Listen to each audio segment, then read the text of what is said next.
کبھی ہمارا بھی ایک چھوٹا سا گھر تھا۔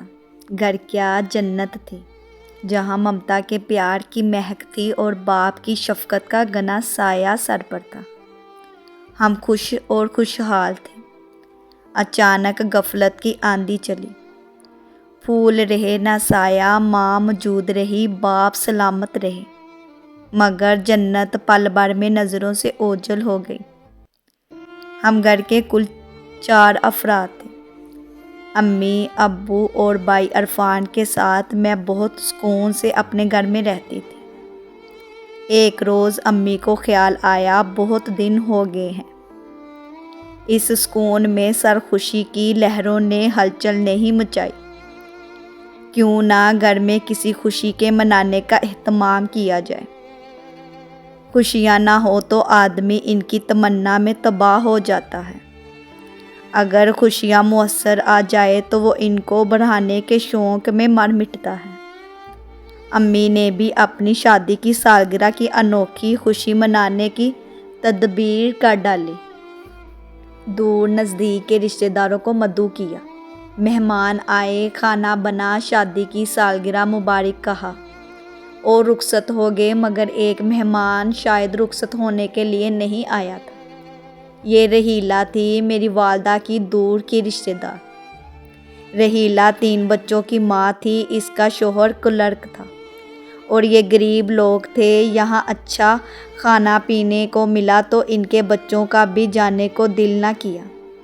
ہم تو اسکول چلے جاتے، وہ سارا دن میری والدہ کو اپنی لچے دار باتوں میں الجھائی رکھتی۔ وہ سہیلی بھی بن گئی اور غمسار بھی۔ والدہ کے چھوٹے چھوٹے دکھڑے سنتی اور کھانا بنانے میں بھی مدد کرتی۔ رحیلہ سلیقہ شار، خوش گفتار اور خوش لباس تھی۔ جب تک وہ ہمارے گھر میں رہی، ابو کا موڈ ٹھیک ٹھاک رہا، بلکہ خوشگوار موڈ میں رہنے لگے۔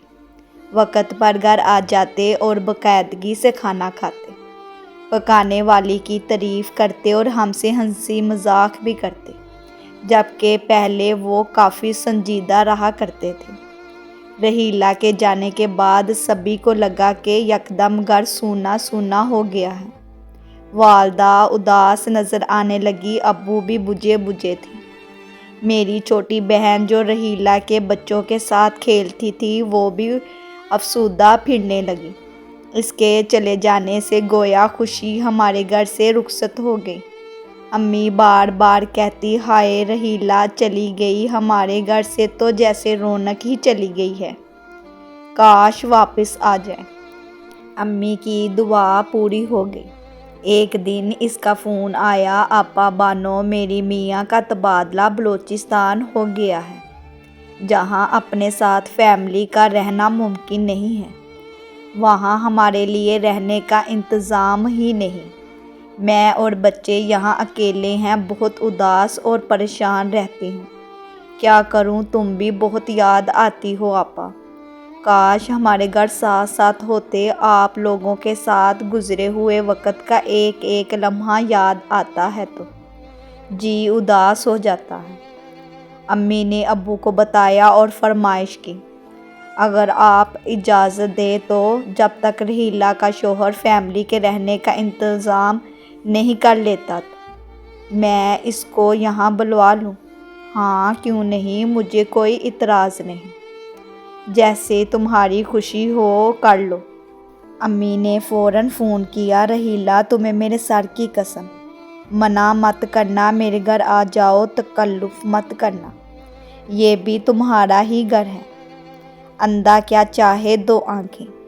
رحیلہ نے ضرورت کا سامان باندھا اور دوسرے ہی روز آ پہنچی۔ کچھ دن تو بہت خوش گزر گئے، ہر وقت ہنسی مذاق، لطیفے بازی، نئی نئی ڈش بنا رہی ہے، کھانے پک رہے ہیں اور پکانے والی رحیلہ بیگم، سب مزے سے کھا رہے ہیں۔ یہی نہیں، کبھی سیر کو جا رہے ہیں، کبھی شاپنگ کو، ابو کے ساتھ۔ جلد ہی ان خوشیوں کو کسی کی نظر لگ گئی۔ میرے والد الجھے نظر آنے لگے، کبھی کبھی تو وہ بیوی کا کہنا ٹال کر رحیلہ کی بات رکھ لیتے کہ مہمان کو عزت دینی چاہیے۔